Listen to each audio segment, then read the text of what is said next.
Punjabi radio USA ਪੇਸ਼ ਕਰਦਾ ਹੈ ਅੱਜ ਦਾ ਦਿਨ ਸਿੱਖ ਇਤਿਹਾਸ ਵਿੱਚ।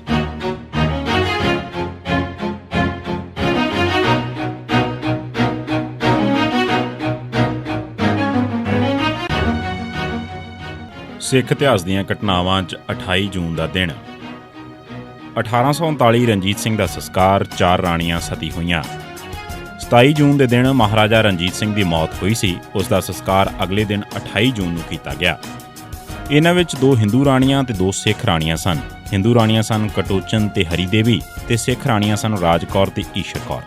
ਇਸ ਤੋਂ ਇਲਾਵਾ 7 ਗੋਲੀਆਂ ਵੀ ਸਤੀ ਹੋਈਆਂ ਸਨ। ਮਹਾਰਾਜਾ ਰਣਜੀਤ ਸਿੰਘ ਦੇ ਸੰਸਕਾਰ ਦਾ ਸਾਰਾ ਇੰਤਜ਼ਾਮ ਡੋਗਰਿਆਂ ਨੇ ਕੀਤਾ ਸੀ। ਸ਼ਰਾਬ ਅਤੇ ਔਰਤ ਵਿੱਚ ਗਲਤਾਨ ਹੋਣ ਕਰਕੇ ਬ੍ਰਾਹਮਣ, ਡੋਗਰੇ ਤੇ ਪਹਾੜੀਏ ਰਣਜੀਤ ਸਿੰਘ ਤੇ ਆਪਣੀ ਪਕੜ ਕਾਇਮ ਕਰਦੇ ਗਏ। ਮਰਨ ਵੇਲੇ ਤੱਕ ਰਣਜੀਤ ਸਿੰਘ ਦੀਆਂ 20 ਵਿਆਹੀਆਂ ਰਾਣੀਆਂ ਤੇ ਦਰਜਨਾਂ ਰਖੇਲਾਂ ਸਨ। ਦਰਅਸਲ ਰਣਜੀਤ ਸਿੰਘ ਦਾ ਸਾਰਾ ਸਿਸਟਮ ਹੀ ਬ੍ਰਾਹਮਣੀ ਸੀ, ਕਿਉਂਕਿ ਉਸ ਦੀ ਹਕੂਮਤ ਦੀ ਸਾਰੀ ਵਾਗਡੋਰ ਬ੍ਰਾਹਮਣ ਅਤੇ ਡੋਗਰੇ ਵਜ਼ੀਰਾਂ ਤੇ ਜਰਨੈਲਾਂ ਦੇ ਹੱਥਾਂ 'ਚ ਸੀ। ਇਸ ਕਰਕੇ ਉਸ ਦਾ ਸਾਰਾ ਪੈਟਰਨ ਹੀ ਬ੍ਰਾਹਮਣੀ ਸੀ। ਪਰ ਬ੍ਰਾਹਮਣੀ ਪੈਟਰਨ ਦੀ ਸ਼ੁਰੂਆਤ ਉਸਨੇ 1801 'ਚ ਹੀ ਕਰ ਲਈ ਸੀ, ਜਦ ਉਸਨੇ ਮਹਾਰਾਜਾ ਬਣਨ ਵਾਸਤੇ ਅਭਿਸ਼ੇਕ ਨਾਂ ਦੀ ਹਿੰਦੂ ਰਸਮ ਕੀਤੀ। 1802 'ਚ 22 ਸਾਲ ਦੀ ਉਮਰ 'ਚ ਕੰਜਰੀ ਮੋਰਾਂ ਦੇ ਇਸ਼ਕ 'ਚ ਪਾਗਲ ਹੋ ਜਾਣਾ ਤੇ ਇਸ ਤੋਂ 30 ਸਾਲ ਮਗਰੋਂ 53 ਸਾਲ ਦੀ ਉਮਰ 'ਚ ਗੁਲ ਬੇਗਮ ਕੰਜਰੀ ਦੇ ਇਸ਼ਕ 'ਚ ਦੀਵਾਨਾ ਹੋ ਕੇ ਉਸ ਨਾਲ ਵਿਆਹ ਕਰਨ ਦੀ ਪੇਸ਼ਕਸ਼ ਲੈ ਕੇ ਉਸ ਦੇ ਮਾਪਿਆਂ ਕੋਲ ਜਾ ਕੇ ਬੇਇੱਜ਼ਤੀ ਕਰਵਾਉਣਾ ਉਸ ਦੇ ਇਖਲਾਕ ਦਾ ਸਭ ਤੋਂ ਨੀਵਾਂ ਸਿਰਾ ਸੀ। ਇਸ ਬਾਰੇ ਵੇਰਵਾ ਉਸ ਦੇ ਦਰਬਾਰ ਦੇ ਰਿਕਾਰਡਾਂ ਉਮਦਾ ਤੁੱਤ ਤਵਾਰੀਖ 'ਚ ਇਸ ਦ੍ਰਿਸ਼ ਦਾ ਵੇਰਵਾ ਵੀ ਮਿਲਦਾ ਹੈ। ਮਹਾਰਾਜਾ ਰਣਜੀਤ ਸਿੰਘ ਨੇ ਕੰਜਰੀ ਮੋਰਾਂ ਦੇ ਨਾਂ ਤੇ ਇੱਕ ਸਿੱਕਾ ਵੀ ਜਾਰੀ ਕੀਤਾ ਸੀ। ਗੁਲ ਬੇਗਮ ਕੰਜਰੀ ਵਾਸਤੇ ਇੱਕ ਉਚੇਚਾ ਪੁਲ ਵੀ ਬਣਾਇਆ ਸੀ। ਇਸ ਨੂੰ ਅੱਜ ਵੀ ਪੁਲ ਕੰਜਰੀ ਦੇ ਨਾਂ ਨਾਲ ਜਾਣਿਆ ਜਾਂਦਾ ਹੈ।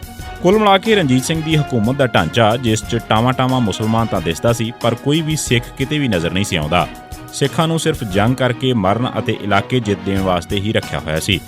ਮਰਨ ਵਾਸਤੇ ਸਿੱਖ ਅਤੇ ਹਕੂਮਤ ਕਰਨ ਵਾਸਤੇ ਬ੍ਰਾਹਮਣ, ਡੋਗਰੇ ਤੇ ਪਹਾੜੀਏ, ਪਰ ਕਹਿਣ ਨੂੰ ਅਜੇ ਵੀ ਇਸ ਨੂੰ ਖਾਲਸਾ ਰਾਜ ਕਿਹਾ ਜਾਂਦਾ ਸੀ। ਇਹ ਵੀ ਦਿਲਚਸਪ ਹੈ ਕਿ ਬਹੁਤ ਸਾਰੇ ਕਥਾਕਾਰ, ਲੈਕਚਰਰ, ਪ੍ਰਚਾਰਕ ਤੇ ਲੇਖਕ ਰਣਜੀਤ ਸਿੰਘ ਦੀਆਂ ਸਿਫਤਾਂ ਕਰਦੇ ਨਹੀਂ ਥੱਕਦੇ ਤੇ ਉਸ ਦੇ ਰਾਜ ਨੂੰ ਸੱਚਾ ਸਿੱਖ ਰਾਜ ਕਹਿਣ ਦੀ ਗੁਸਤਾਖੀ ਵੀ ਕਰਦੇ ਨੇ। ਇਸ ਤੋਂ ਵੀ ਵੱਧ ਕਮਾਲ ਇਹ ਹੈ ਕਿ 1984 ਤੋਂ ਮਗਰੋਂ ਕੁਝ ਖਾੜਕੂਆਂ ਨੇ ਰਣਜੀਤ ਸਿੰਘ ਵਰਗਾ ਰਾਜ ਕਾਇਮ ਕਰਨ ਨੂੰ ਆਪਣਾ ਨਿਸ਼ਾਨਾ ਐਲਾਨਿਆ ਸੀ। ਕੀ ਉਹ ਇਹੋ ਜਿਹਾ ਰਾਜ ਚਾਹੁੰਦੇ ਸਨ? ਰਣਜੀਤ ਸਿੰਘ ਦੇ ਦਰਬਾਰ ਦੇ ਰਿਕਾਰਡ, ਖਾਸ ਕਰਕੇ ਉਸ ਦੇ ਆਖਰੀ ਦਿਨਾਂ 'ਚ ਬ੍ਰਾਹਮਣਾਂ ਤੇ ਹਿੰਦੂ ਮੰਦਰਾਂ ਨੂੰ ਬੇਹਿਸਾਬ ਦੌਲਤ ਤੇ ਦਾਨ ਦਿੱਤਾ ਗਿਆ ਸੀ। ਇਹ ਇੱਕ ਉਹ ਫਰਜ਼ ਹੈ ਜੋ ਬ੍ਰਾਹਮਣਾਂ ਮੁਤਾਬਕ ਹਰ ਹਿੰਦੂ ਰਾਜੇ ਵਾਸਤੇ ਜ਼ਰੂਰੀ ਹੁੰਦਾ ਹੈ। ਸੋ ਕੁੱਲ ਮਿਲਾ ਕੇ ਉਸ ਵਕਤ ਇਹ ਲੱਗਦਾ ਸੀ ਕਿ ਜਿਵੇਂ ਰਣਜੀਤ ਸਿੰਘ ਬ੍ਰਾਹਮਣਾਂ ਦੀ ਹਦਾਇਤ ਹੇਠ ਹੀ ਚੱਲ ਰਿਹਾ ਹੋਵੇ। ਆਪਣੀ ਹਕੂਮਤ ਦੇ ਪਿਛਲੇਰੇ ਅੱਧ 'ਚ ਉਸਨੇ ਆਪਣੀ ਕਰੰਸੀ ਉੱਤੇ ਹਿੰਦੂ ਮਜ਼ਹਬ ਦਾ ਪਿੱਪਲ ਦਾ ਪੱਤਾ ਵੀ ਉਕਰਵਾ ਦਿੱਤਾ ਤੇ ਆਪਣੀ ਹਕੂਮਤ 'ਚੋਂ ਸਿੱਖ ਅਸੂਲਾਂ ਨੂੰ ਫਾਰਖਤੀ ਦੇ ਕੇ ਬ੍ਰਾਹਮਣ ਪੈਟਰਨ ਦੇ ਰੰਗ 'ਚ ਰੰਗ ਲਿਆ। ਰਣਜੀਤ ਸਿੰਘ ਨੇ ਨੀਲੇ ਨਿਸ਼ਾਨ ਸਾਹਿਬ ਦੀ ਥਾਂ ਆਪਣੀ ਫੌਜ ਦੇ ਝੰਡੇ 'ਚ ਹਿੰਦੂ ਦੇਵੀ ਦਾ ਨਿਸ਼ਾਨ ਕਾਇਮ ਕਰ ਦਿੱਤਾ। ਇੱਥੇ ਇਹ ਵੀ ਗੱਲ ਦੱਸਣਯੋਗ ਹੈ ਕਿ ਰਣਜੀਤ ਸਿੰਘ ਆਪਣੇ ਆਪ ਨੂੰ ਸਿੰਘ ਸਾਹਿਬ ਅਖਵਾਉਂਦਾ ਸੀ, ਜੋ ਕਿ ਦਰਬਾਰ ਸਾਹਿਬ ਦੇ ਮੁੱਖ ਗੇਟ ਤੇ ਲੱਗੀ ਤਖਤੀ ਤੇ ਵੀ ਉਕਰਿਆ ਹੋਇਆ ਹੈ, ਜਿਸ ਦਾ ਮਤਲਬ ਹੈ ਸਿੰਘਾਂ ਦਾ ਸਾਹਿਬ ਜਾਂ ਮਾਲਕ। ਸਿੱਖ ਤਵਾਰੀਖ 'ਚ ਸਿੰਘ ਸਾਹਿਬ ਸਿਰਫ ਗੁਰੂ ਗੋਬਿੰਦ ਸਿੰਘ ਸਾਹਿਬ ਵਾਸਤੇ ਹੀ ਲਿਖਿਆ ਹੀ ਮਿਲਦਾ ਹੈ। ਉਹਨਾਂ ਤੋਂ ਇਲਾਵਾ ਕਿਸੇ ਹੋਰ ਨੇ ਖੁਦ ਵੀ ਕਦੇ ਇਹ ਲਫ਼ਜ਼ ਆਪਣੇ ਨਾਂ ਨਾਲ ਨਹੀਂ ਸੀ ਵਰਤਿਆ।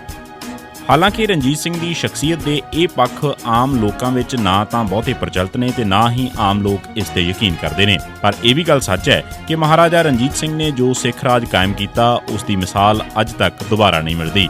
ਇਸ ਤੋਂ ਇਲਾਵਾ ਮਹਾਰਾਜਾ ਰਣਜੀਤ ਸਿੰਘ ਦੇ ਉਸ ਮੌਕੇ ਦੇ ਇਤਿਹਾਸਕਾਰ ਉਸ ਦੇ ਨਿਆਂ, ਆਮ ਪ੍ਰਜਾ ਨੂੰ ਖੁਸ਼ ਕਰਨ ਤੇ ਪ੍ਰਸ਼ਾਸਨਿਕ ਤੌਰ ਤਰੀਕਿਆਂ ਦੀਆਂ ਤਾਰੀਫਾਂ ਕਰਦੇ ਨਹੀਂ ਥੱਕਦੇ, ਜੋ ਕਿ ਸੱਚ ਹੈ। 1986 ਸਿੱਖ ਮੁਕਾਬਲਿਆਂ 'ਚ ਸ਼ਹੀਦ ਕੀਤੇ ਗਏ। 28 ਜੂਨ 1986 ਦੇ ਦਿਨ ਬਟਾਲੇ ਕੋਲ BSF ਨੇ ਸੁਖਜਿੰਦਰ ਸਿੰਘ ਕੰਡਿਆਲਾ ਨੂੰ ਇੱਕ ਮੁਕਾਬਲੇ 'ਚ ਸ਼ਹੀਦ ਕੀਤਾ। ਇਸ ਦਿਨ ਪੁਲਿਸ ਨੇ ਸਰਹਾਲੀ ਨੇੜੇ ਜੌੜਾ ਪਿੰਡ 'ਚ ਦਰਬਾਰ ਸਾਹਿਬ ਤਰਨਤਾਰਨ ਦੇ ਹੈੱਡ ਗ੍ਰੰਥੀ ਹਰਭਜਨ ਸਿੰਘ ਨੂੰ ਉਸ ਦੇ ਘਰ 'ਚ ਗੋਲੀਆਂ ਮਾਰ ਕੇ ਸ਼ਹੀਦ ਕੀਤਾ। 28 ਜੂਨ 1988 ਦੇ ਦਿਨ ਪੁਲਿਸ ਨੇ ਰਵਿੰਦਰ ਸਿੰਘ ਉਰਫ ਬਿੱਟੂ, ਸੁਰਜੀਤ ਸਿੰਘ ਬਘਿਆੜ, ਸਵਰਨ ਸਿੰਘ ਸੰਮਾ, ਚੰਨਣ ਸਿੰਘ ਉਰਫ ਪੰਮਾ ਉਤਾੜ ਨੂੰ ਸ਼ਹੀਦ ਕੀਤਾ। 28 ਜੂਨ 1990 ਦੇ ਦਿਨ ਪੰਜਾਬ ਪੁਲਿਸ ਨੇ ਸੁਖਚੈਨ ਸਿੰਘ ਬੱਬਰ ਉਰਫ ਡਾਕਟਰ ਪੁੱਤਰ ਤਰਲੋਕ ਸਿੰਘ ਵਾਸੀ ਕੰਡੋਵਾਲੀ ਅੰਮ੍ਰਿਤਸਰ ਨੂੰ ਸ਼ਹੀਦ ਕੀਤਾ। ਇਹ ਸੀ ਸਿੱਖ ਇਤਿਹਾਸ ਦੀਆਂ ਘਟਨਾਵਾਂ 'ਚ 28 ਜੂਨ ਦਾ ਦਿਨ। ਸੁਣਦੇ ਰਹੋ ਪੰਜਾਬੀ ਰੇਡੀਓ USA।